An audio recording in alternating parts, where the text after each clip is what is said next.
les lecteurs! Aujourd'hui, le cerveau de Voltaire de Franck Nouchy. Tout un programme.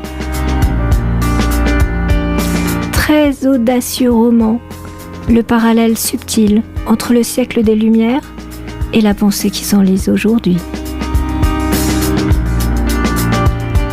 Ça commence comme ça. Lorsqu'il meurt le 30 mai 1778, Voltaire est l'intellectuel le plus connu au monde. Le lendemain, il est autopsié par messieurs Trie et Mitoire. Le cœur est très petit, mais le cerveau très gros. Pour son dérangement, monsieur Mitoire demande à garder le cerveau. Vous avez une idée de la suite ? Impossible. Très vite, nous sommes en 2011. Clélia Cohen est médecin, chercheur. Le cerveau de Voltaire l'attend sur son bureau. Un morceau d'ADN suffirait pour l'authentifier. Même si elle se souvient à peine d'avoir lu ses livres Candide et Zadig, mais là, juste devant elle, il y a son cerveau. Mais d'abord, comment ce cerveau a-t-il atterri là ? La réponse est dans le livre. Il y a bien quelqu'un qui lui explique le pharmacien Mitoire, puis son fils, puis son fils, puis son petit-fils. Tout le monde disait que ce cerveau pétillait à la lumière, et c'est vrai, elle tranche. C'est bien le cerveau de Voltaire, aucun doute. Mais à peine est-il authentifié que le cerveau disparaît, il est volé. Je vous raconte la suite ? D'accord. Enquête policière, terrorisme, de quoi s'agit-il ? L'opinion publique s'enflamme. Qui est le voleur ?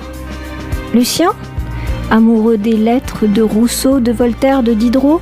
Lucien qui a un frère jumeau comme par hasard ? Mort comme par hasard ?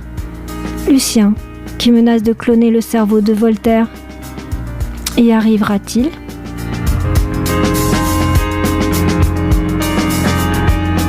Le commissaire Attias mène l'enquête et là, c'est curieux, à la manière de Maigret. Quelle belle idée encore une fois, Franck Nouchy, cette histoire de clonage de cerveau. Quel rêve ou quel cauchemar en vérité. Et comment vous comprend d'avoir eu cette idée-là dans cette disette intellectuelle. Dans une curieuse rencontre entre passé et présent, science bien solitaire et tumulte du monde, vous glissez votre plume leste un peu partout avec talent. L'écriture est simple, mais mobile, en perpétuel rebondissement. Un David Ticode à la française ? Pourquoi pas ? Une histoire littéraire et policière ? Sûrement. Avec une quantité de guest stars, Foucault, pas le philosophe, Pivot, BHL, Plenel, Beck BD, Solers, etc., etc. Nouchy, Franck Nouchy, journaliste du Monde et au Monde, publie ici son premier roman, un livre réussi.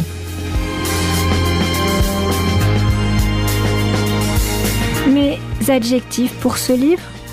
Passionné, surprenant, trépidant, véloce, extra-rationnel, en 3 dimensions.